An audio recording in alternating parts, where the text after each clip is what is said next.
Raghav Chadha parliament में कह रहे थे कि जैसा पीपल के पास पावर होता है किसी पॉलिटिशियन को इलेक्ट करने का, उसे हायर करने का, वैसे उनके पास पावर होने चाहिए राइट टू फायर का, मतलब उन्हें हटाने का भी पावर होना चाहिए। इंडियन वोटर के पास राइट टू इलेक्ट है, वैसे ही राइट टू रिकॉल भी होना चाहिए। अगर देश का मतदाता अपने नेताओं को हायर कर सकता है तो वो नेताओं को फायर करने की शक्ति भी उसे मिलनी चाहिए। सर, हम MP MLA चुनते हैं, उसके बाद अगर वो काम ना करे, अपने वादे भूल जाए, जनता से दूर हो जाए, तो 5 साल तक इंतजार करने के अलावा जनता के पास कोई ताकत नहीं है। Sir, let me clarify that right to recall is not a weapon against politicians, it is an insurance policy for democracy.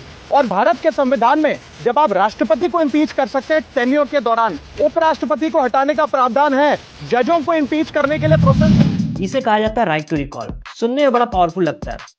Right to recall का सिंपल मतलब है, अगर एक पॉलिटिशियन अपना काम ठीक से नहीं कर रहा हो तो लोग उसको बीच में ही हटा सकते हैं बिना अगले इलेक्शन का वेट किए। मतलब एक तरह से लोगों के पास हायर और फायर का रिमोट कंट्रोल होगा।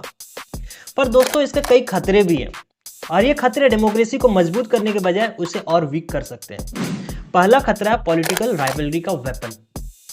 अपोजिशन या राइवलरी अपने फायदे के लिए इसे मिसयूज करेंगे। बस झूठी कैंपेन चलाओ और लोगों को उकसाओ कि रिकॉल कर दो उस नेता को, मतलब असली काम से ज्यादा पॉलिटिक्स चलेगी। दूसरा, short term populism.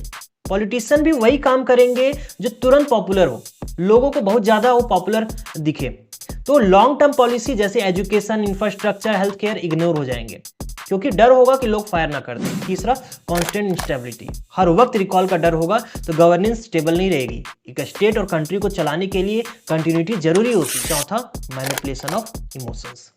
Social media और फेक न्यूज के जमाने में लोगों की इमोशन को मैनिपुलेट करना काफी इजी है। एक वायरल कैंपेन चलाओ और बस पॉलिटिशियन हट जाएगा। पांचवा, टाइम वेस्ट और कॉस्ट वेस्ट। हर रिकॉल प्रोसेस में पैसा, टाइम और रिसोर्स लगते हैं।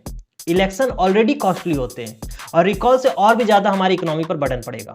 तो दोस्तों, राइट टू रिकॉल एक अच्छी सोच लगती है पहले नजर में, पर ग्राउंड रियलिटी में यह डेमोक्रेसी को मजबूत करने के बजाय उसे और अनस्टेबल बना सकती है। तो आपको क्या लगता है, लोगों के पास फायर करने का पावर होना चाहिए या सिर्फ वोट देने का ही अधिकार होना चाहिए? कमेंट करके अपना ओपिनियन जरूर बताएं। जय हिंद।